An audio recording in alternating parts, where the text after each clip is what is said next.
Hi, welcome back to Straight Line Persuasion.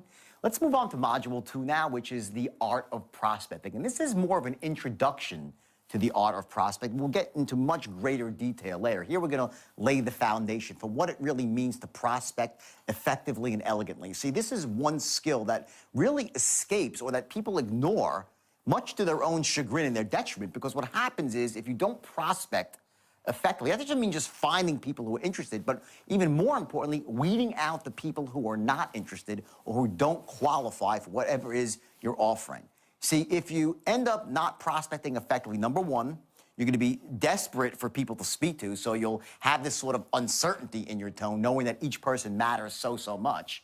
And more importantly, you'll be pitching people, whatever it is, your ideas, your concepts, or a product, and these people won't truly be in the universe of your buyers. So after you're done, they don't buy from you or don't, sign up for whatever it is that, your vision or whatever it is, your idea.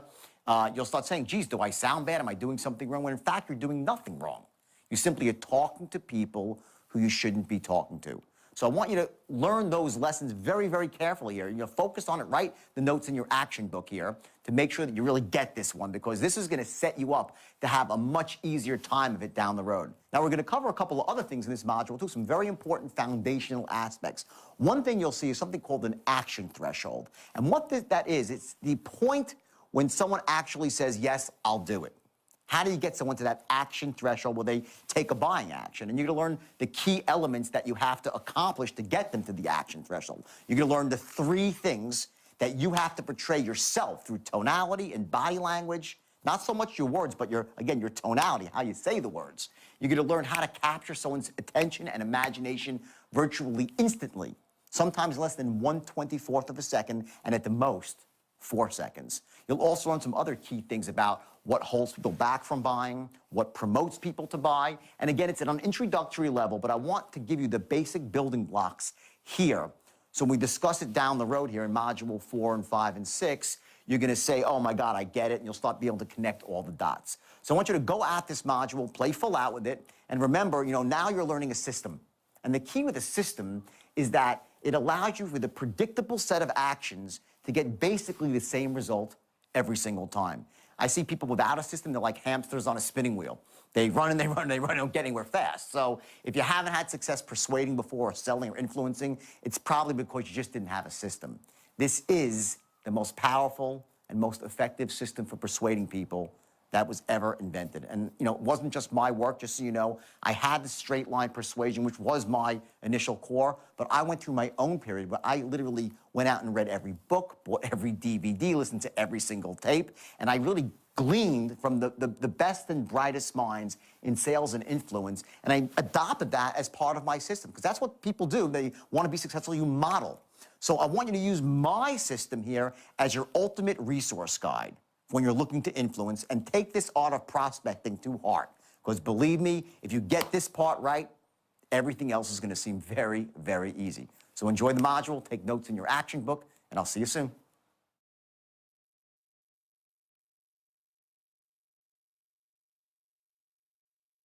So let's talk now about sales. Let's start getting right into it with prospecting, okay?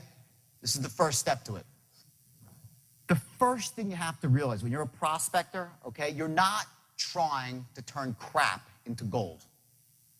The biggest mistake salespeople make is they try to turn non-buyers into buyers, okay? Just look at it like this. As a prospector, they call prospecting like a gold prospector, right? When you see a guy in the movies and he's prospecting for gold and he's got a pan, right? And he's in the water and he's throwing it through the water, right? Is he trying to turn the water into gold? He's going through gallons and gallons and hundreds and thousands of gallons of water looking for one nugget. You get that? You're not looking to take the water and make the water into gold. You're looking for the nugget. That's what prospecting is. If you go out there and look for, let's say, a room of 100 people, okay? Let's talk of 100 people, okay? Okay? You have people that are ready. You have people that are still shopping. They're not actually ready to make a decision yet. Okay, you have people that are just curious, kicking the tires. And you have people that are dragged someplace and they're never going to buy. Let's go through this for a second. Watch the numbers here.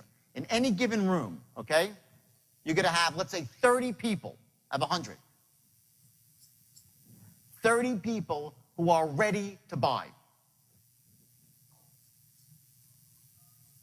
And it could be 20 people depending on your industry or what you're doing. But there's a certain X number of people that are actually in the market for your product, and they know they need it. These are people that are at a point where they say, you know, I'm stressed out. They know they got to take action. That's your best buyer. They're not quite lay downs, but they're pretty close. They know they want to buy. The next group are those that are still shopping, right? But they're motivated. They say, hey, you know, let's say it's a car, for instance. They walk in, they want to buy a new car. You know they can wait a little bit, but they got to make the decision sooner or later, okay? That's this group here. Let's say this is 30 people too. Next are the people that are just curious, the looky-loos, okay? They're kicking the tires. They have apathy about it. Like, I could buy today, I could buy tomorrow. One of these days I'll get around to it. That's your next group, right? And let's say those are 30 people too. Lastly, okay, last group, you have 10 people here that were dragged and that will never buy from you, okay? Now, depending on the situation, okay, what business that you're in, let's say you're in, for instance, credit repair. I know some of you are in credit repair. Who's in credit repair here? Great, you got a couple, perfect. Let's say you're in credit repair, right? And you're giving a seminar.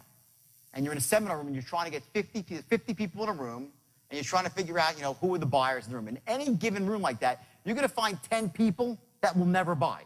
They were just dragged there. Maybe their credit's not that bad. They have no need for your product, or it's bad, but they don't care. They're past the point where they even give a shit about it, okay? That's the lowest group here, okay? They don't care. Next up, the 30 people who are curious, okay? They're not very good buyers, these people. They're there, but they're like, I don't know. I don't really care about my credit. Maybe I'll do it one day, maybe I won't, okay? These people, again, not good, okay? This group here, the next group up, which is these people that are still shopping, they're in power right now, okay? They're going to go out, they're going to get their credit fixed somewhere, somehow. They're going to do it, but maybe not today. Maybe they'll do it in 3 months from now, 6 months from now, whatever it might be. If you're selling cars, it might be that, they got to get a new car, but, they're looking around, they're shopping. They're going to get one soon, but not today. That's this group right here, okay? Good group. And lastly, you have the group on top, which are ready right now, and they're stressed out about it. These are the people that know they have to make a decision quickly. Okay? What happens is this, and I see this when I go into companies, typically what I will do is I will listen to them on the phone or making presentations for like a couple of hours before I actually speak to them. And what I'll notice is that when they get one of these people on the phone, it might take them like an hour to close them, when it should take 5 minutes. They'll spend just as much time with this person as they will with this person. See, this person's a great buyer here. The person that's still shopping, but is not quite what's called the action threshold. And the action threshold means that when their doubts about why they should buy diminish to the point where they're below the necessity to buy right now. That's called your action threshold, when you will actually take action and buy a product. So what we're going to be doing with the straight line, by the way, is we're going to be learning how to, A, lower their action threshold, and also raise up their needs for buying. We're going to actually show them why it makes more sense to buy now, and at the same time, we're going to reduce their barriers of what's holding them back. You're going to go in both directions at the same time, okay? So your buyers here, remember, your buyers are here, and your buyers are here. The numbers I hear are 20, 30, okay? So 50% of the people are potential buyers. These people, they're a waste of your time. You want to qualify them out quickly. You want to be making presentations to people who have a shot of buying, not trying to twist somebody's arm into buying when they shouldn't. It's the biggest mistake that novice salespeople make. And then what happens is they get really crappy intelligence because of that. In other words, you go out there, you're like, I don't get it. I sound really good and no one's buying. Well, they were never going to buy. And they say, geez, I'm so dejected. No one wants to buy today. No one wants my product. They never wanted it in the first place. You do not want to be making presentations to people who, A, do not really want your product, B, do not really need your product, and C, can't afford your product. Money. You're going to qualify. I'm going to show you how to qualify people out quickly for money if they can't afford it. You're like, well, I don't want to ask them because maybe they'll be lying. No, no, no, no, no. I'm going to show you a way you can actually find out if they can't afford your product. If they can't, don't waste your time or theirs. Maybe you'll send them somewhere else that's cheaper, that's not as good as your product, to do the right thing for your customer. You get the customer back one day. That's true selling. That's how you build a long-term relationship. But if you're out there right now, I'm sure some of you are doing this right now, you're pitching people that should not be pitched and wondering why you're not closing. They never would buy. So you got to ice these people out quickly and elegantly in the first couple of minutes of your prospecting call, okay? And you do it through questions, okay? Shame on you if you're a salesperson and you don't have a script that you're going from. It's the biggest mistake you can make as a salesperson. Now, there's an art I'm going to teach you right now in about 5 minutes of how to read from a script without sounding like you're reading from a script. Because if you sound like you're reading from a script, you're dead. You're not like, hello, Mr. Jones, it's Jordan Belfort. How are you today? Good. Reason for the... That's not what you do. I'm going to show you an art of tonality here, which is literally going to change your life. Promise you, it'll wake up something inside you. You're going to be shocked about how powerful tonality is. And you're going to learn to take a script. I'm going to show you how to write them specific. I'm going to give you a template, how to write a script for your industry, for everybody's. And you're going to get a bulletproof way to write the perfect presentation, because most sales presentations suck. And I've seen, I go out to companies, what I do, they suck. They're awful. They're destructive. Okay? Most of them, they list benefit, benefit, benefit, benefit. Right up front, they slam the benefits up front, right? And guess what? They ain't buying anyway. People don't buy right away. You can tell people all the wonderful things about your product, all right? But there are other issues that stop them from buying that need to be uncovered, so you don't just throw your best stuff out there right away. You want to keep your powder dry. Write that down, please. You want to keep your powder dry. That's an old military saying about not firing off all your big ammo when you're 5 miles away from the enemy. Not that the salesperson, the client's your enemy or your prospect's the enemy, but the metaphor goes that you want to save your best stuff, your most effective stuff, for when it matters. And there's a certain give and take. Listen, this goes back to when we were 5 years old. And our mommies and our daddies said, don't take candy from strangers, or don't trust the salesman that comes to your door. We were fed limiting beliefs about buying and taking action, about being, making a decision and looking stupid since we're this big. And those beliefs are in your head. They're in everyone's head. Now, some people like me, I'm what you call a buyer. I'm the easiest sell in the world. I really, who here is an easy sell? Most salespeople are, right? Some people are really tough nuts, okay? They just don't want to buy. Why? What does that really mean when someone's not a buyer? What it means is they have beliefs about buying stuff that there's something wrong with it. They're held back. They have these limiting beliefs about buying. So you might go out there and you say to someone, listen, my product is A, B, C, D. It's the best. It does all these wonderful things. And I'm this, I'm that, I'm great. I'm this greatest guy in the world. My company's ethical and honest. They stand behind the product. And everything is great.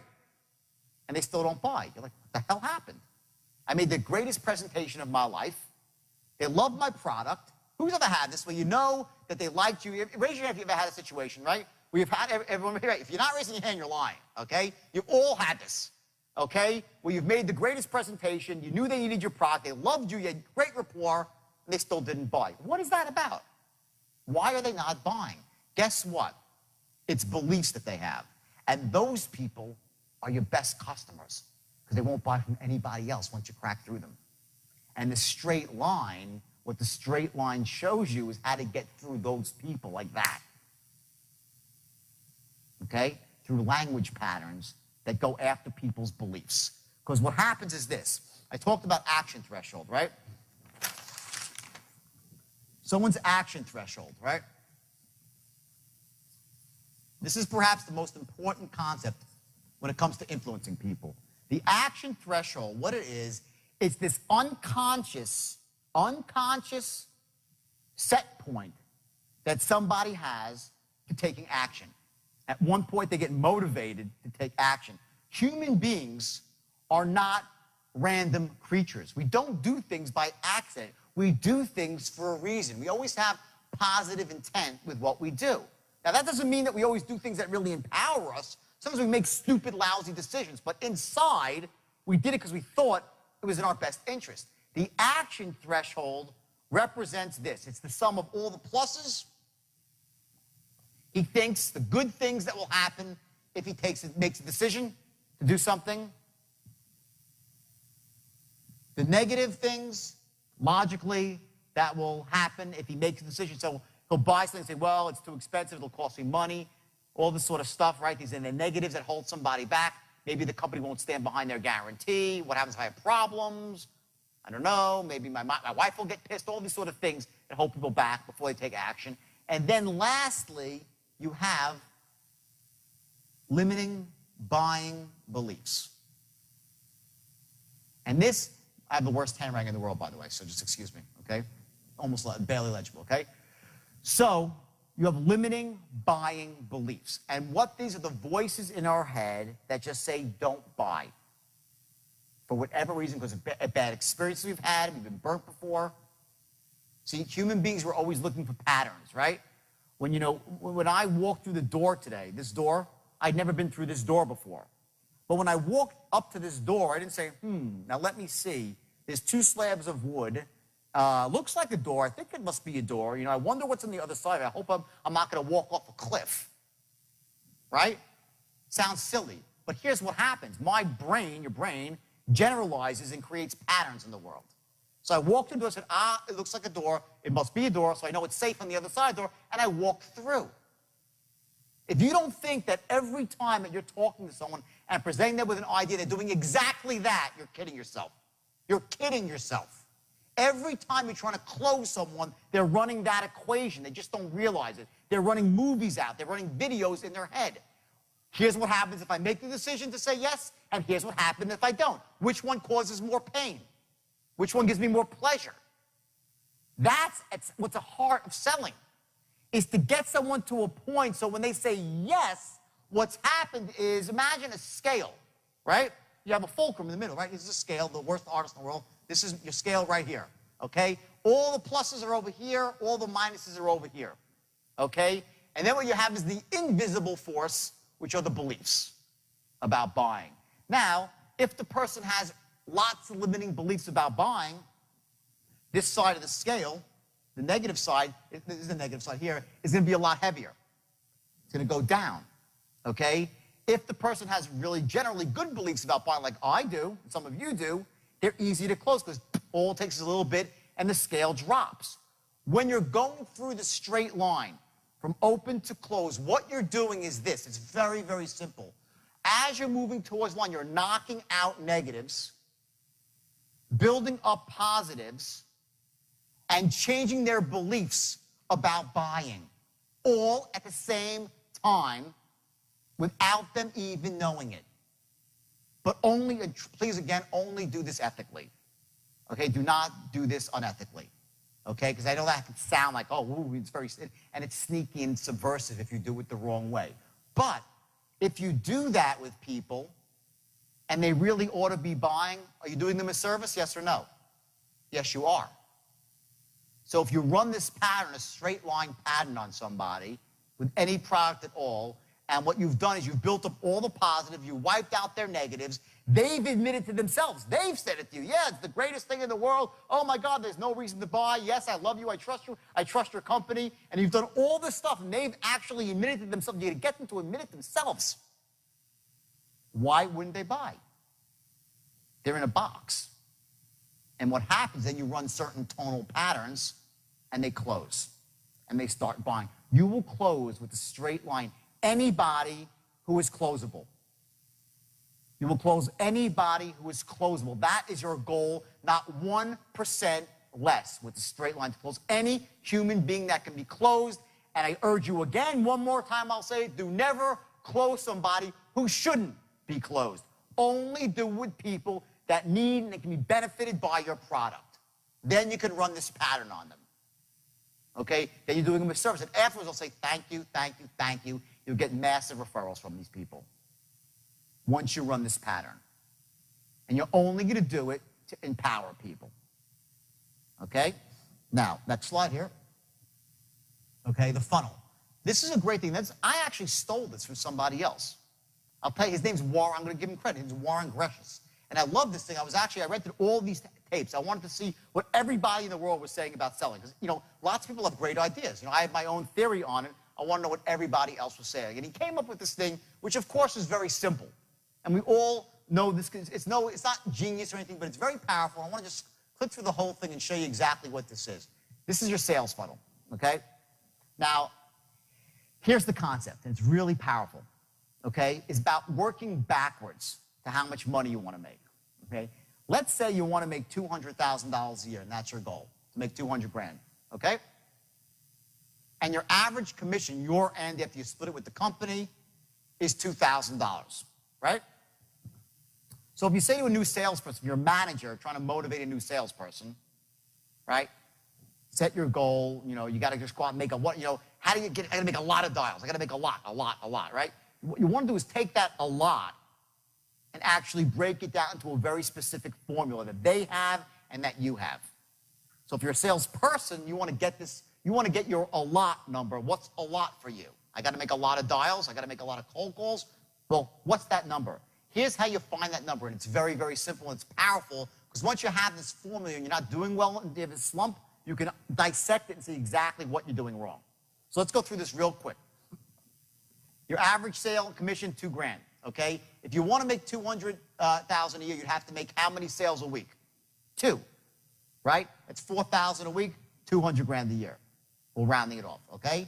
Now to do that, you have to actually get in front of 6 people. You have to get in front of them. Now, if you're selling on the phone, that means you have to get up 6 full-blown pitches to qualified people, right? That's your number, okay? If you make 6 pitches a week, you're going to get your 2. Now, in order to get 6 pitches, you have to have, let's say, 8 appointments, 8 set appointments, because people cancel. They don't show up. You get there, something happened, right? You need to have 8 appointments set on your calendar to get to your goal of $200,000. To do that, okay, you have to have connects, meaning you have to get on the phone with the actual decision maker 40 times per week to get to that point. 40 actual, not like, hello, is so-and-so there? No, that's different. That's a dial, okay? Okay, 40 connects. And lastly, the number of dials. And that is how many times you actually pick up the phone every single week and dial it. Now, in a 5-day week, that's what, 24 dials per day. So you know that if you make 24 dials per day, by hook or by crook, you're going to make $200,000 per year. It's a lot easier to visualize that than you say, I want to make $200,000. Okay? Now, here's the thing. Can you control this? Sales. You can't. Someone else has to say yes. Can you control interviews? No, you can't control that either. Can you control appointments? No. Can you control the number of connects? No. The only thing that you can control in your world, for sure, is dials or cold calls. It's the one element that's always within your control. So if you're a sales manager, you want to give someone a sheet. I'll give you the sheet before you leave. Then you can just copy it for yourself, okay, on your own letterhead. That actually shows you how to keep track of somebody else's production. And if you're a salesperson, just your own. Run this number for 90 days straight, your average number of sales, the average number of connects, interviews, the whole 9 yards, okay? And what happens is, if you fall into a slump, you can start saying, what's not working here? Is it, are my dials too low? Oh, no, actually I'm making $130 a day. I'm doing great there. Am I getting enough connects? No, well, maybe my list is bad. Get it? You can identify what your problem is. Maybe you're not setting enough appointments. You say, well, maybe my qualifying rap is awful. I don't sound good on the phone. I'm not creating excitement, enthusiasm, right? You know it could be there. Interviews, sales, the whole 9. If you're not closing, so I roll my closing strategy. Okay? It allows you to identify exactly what's going on in your world of sales. And again, the only thing that you control is dials, okay? That's your sales funnel. If you don't use this, I'm telling you, especially if you're a sales manager, it's the easiest way to keep control of your sales force. And if you're a new salesperson, it's also very powerful to see what area you need working, okay? Next. Okay, 4 seconds, okay?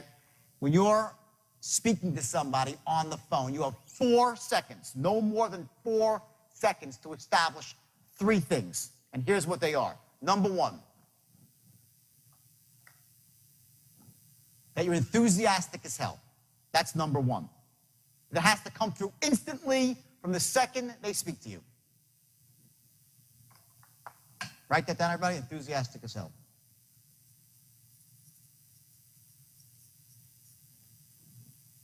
Number 2, that you're sharp as a tack.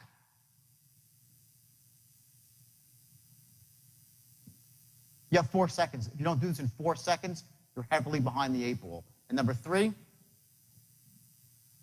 a figure of authority, an authority figure.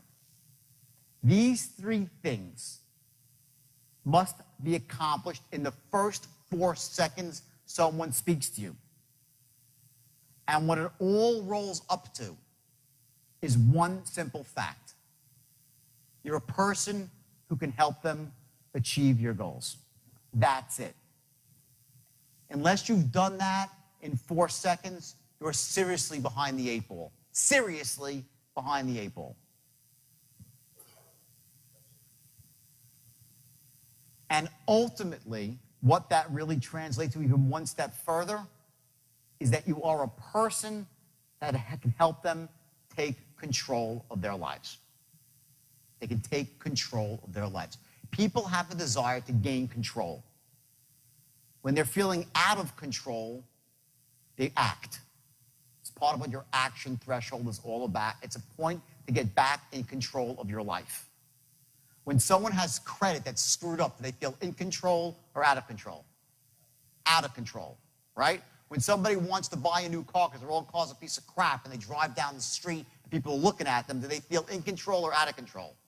Out of control. When somebody is looking to find an investment advisor, a stockbroker, a commodities broker, and they're looking to develop, some kind of path to have a secure financial future, do they feel in control or out of control? Out of control, right? They're looking to get in control by identifying someone that can meet a need, fill a need, help them achieve a goal. So your job as a salesperson is to help people achieve goals and gain control of their life. That's what you're doing. You have 4 seconds to make that, bam, that first impression that you're enthusiastic, sharp as a tack, and a figure of authority.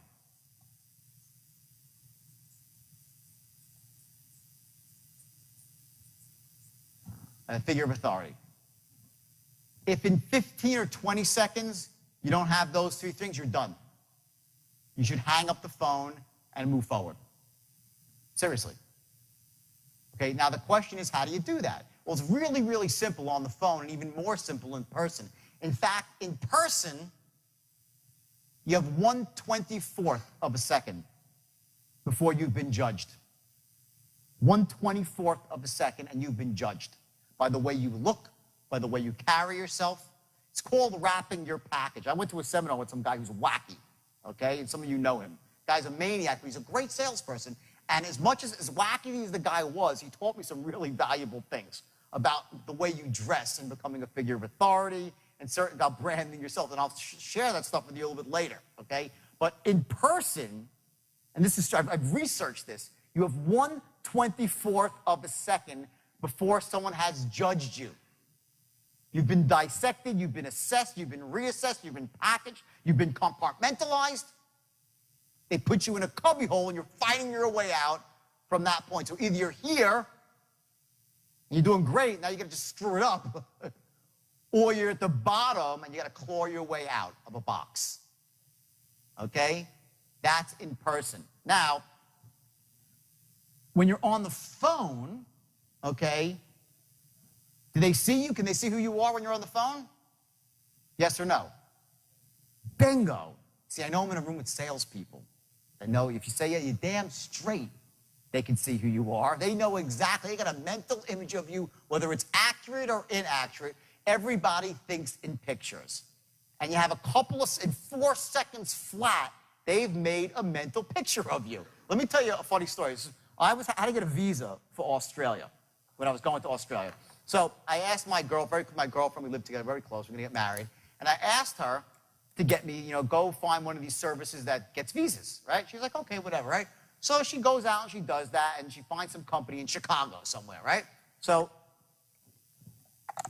whatever, like a week and a half passes, and I'm like, what's going on my visa? Do you hear anything? She goes, oh, no, the guy's taking care of it. I'm like, what's his name? She says, Sergey. I'm like, oh, fuck. I'm like, and already I know. Now, I'm not saying, listen, I'm not prejudiced. I'm not.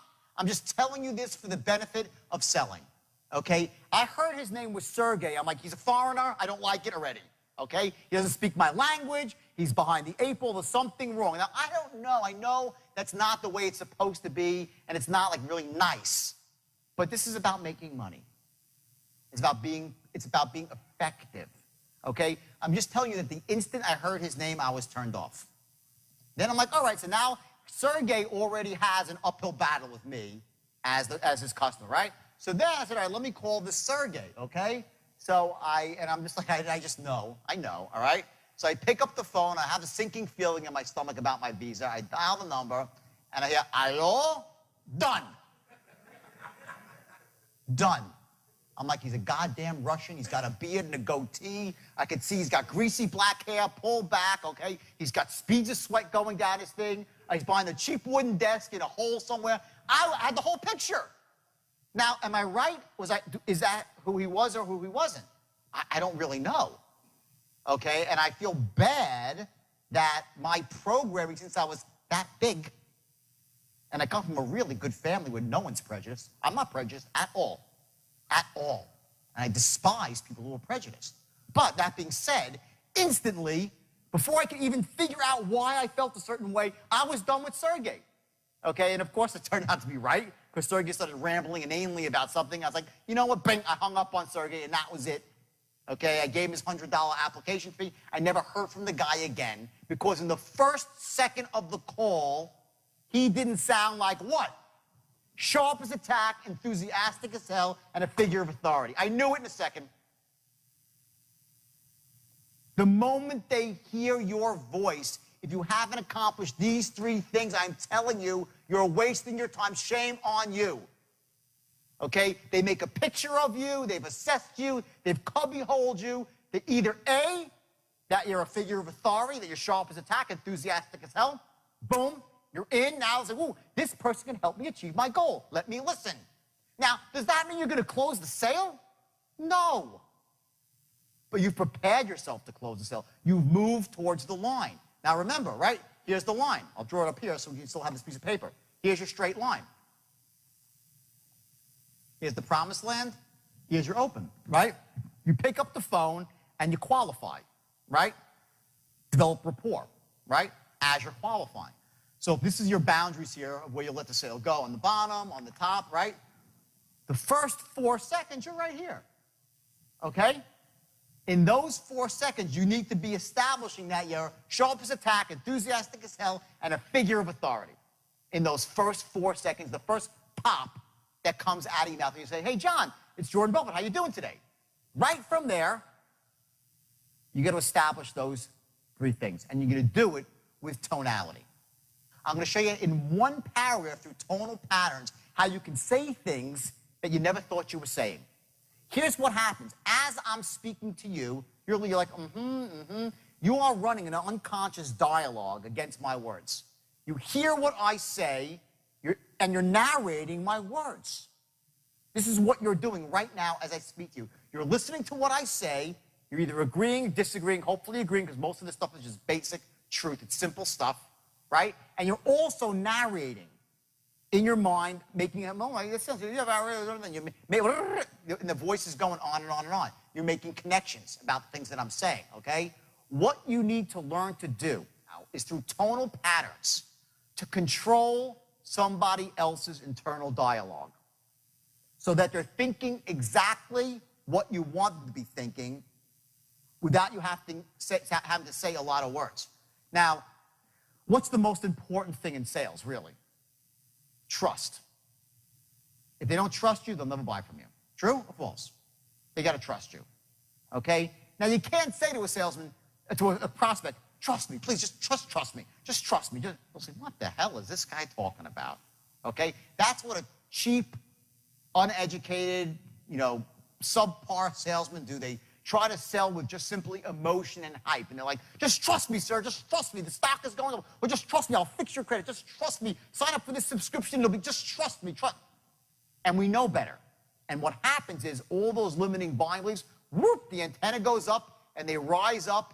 And next thing you know, their action threshold is through the roof and you can't close people. By the way you talk, from the very beginning, the tonal patterns that you run, you're going to start lowering their action threshold right from the beginning. Because you've established 3 things that are crucial to closing a sale. And number 1, that the person that they're dealing with, you, are A, sharp as a tack, B, enthusiastic as hell. Now, let me just dissect this for 1 second. Why would they want to do business with somebody who's sharp as a tack? Okay? Well, because if it's about achieving their goals, who do you want working on your problem, the moron or the person who's sharp? Hello? They'll say, oh, if I come off too sharp, they're going to think I'm a sharpie. No, they want to do business with the one who's sharp. Don't kid yourself. They want to do business with the expert, the top guy, the top girl, top dog in the field. If they don't think you're sharp as a tack, you're wasting their time. Next, are you enthusiastic? Yeah. What does that mean? He must have something really, really great to offer me. That's why he's so enthusiastic. If you're not enthusiastic, what is it saying? My product sucks. My life sucks. I'm not a winner. The state that you're in, the emotional state, whether you're in a positive, pumped up, empowered state, which is a state of certainty and clarity, which is great for sales. Write this down. Certainty, clarity, and conviction. And you can add a couple more C's. Confidence, courage. Those are the most empowering states to be in as a salesperson. The most disempowering state is confusion, uncertainty, overwhelm, boredom. Those states will kill a salesperson. But these 3 things, okay, they have to be established instantly, or you're behind the 8 ball. And why should you be a figure of authority? This is perhaps the most important one. To become authority figure to somebody, to become the foremost expert, cuts into 3 things. Number 1, we were taught since we're this big to listen to people who are in authority. People wear uniforms, policemen, firemen, security guards, okay? Many of them are not, licensed police officers yet. You put a badge on and a uniform, okay? And we just say, we do what they say, go here, we go there. We go left to the left, right? That's what happens when we're with figures of authority. We listen to them and we follow. You want your customer, your prospect, to perceive you instantly as a figure of authority, so they'll start moving towards your way of thinking. If you come off as a novice and not an authority figure, they're like, great, let me speak to someone in charge. That's what they're thinking. Great, sounds good. Now put someone in charge on the phone, and I'll talk to them and get realistic about this stuff and get serious. So these 3 things have to be established immediately. So how'd you enjoy Module 2? I bet you did. In fact, I think that, people that really go through the second module, they start to get a real sense of what this is all about empowering people to make decisions that they should make, to persuade people who are shut down from making those decisions and allow them to achieve their goals. That's what being a salesperson and an influencer is all about.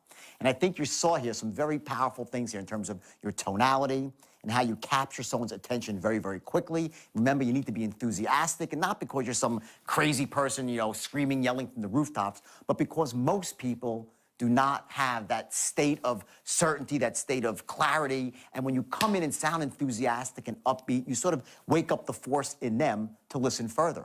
Now, in terms of what actions you take here, there's one very specific action that you have to take immediately. And that is, I want you to do what's called the allot chart, to find out exactly how many calls or how many letters you need to send out, how many initial contacts you need to make on a daily basis in order to meet your financial goal. And again, the importance of that is later down the road when you're immersed in this and you're kicking butt, you're going to also be able to identify what areas you can improve on. You'll start to see what bottlenecks occur in your own pipeline of success, and it will allow you to achieve your goals much, much quicker and with a lot more ease. And also, you're going to be able to help people who work for you, if you're a sales manager, to get them to start analyzing their results on a daily basis and taking the appropriate actions to ensure their success as well, which ultimately is your success. So again, let's move on to Module 3 now. But before you do, please make the notes in your workbook and take those actions, especially that allot chart. And remember, you sound enthusiastic, you have only a few seconds to do it, and then you set yourself up to influence down the road. Without that, you'll be fighting an uphill battle. And I'm here to help you fight a downhill battle because, believe me, it's a lot easier.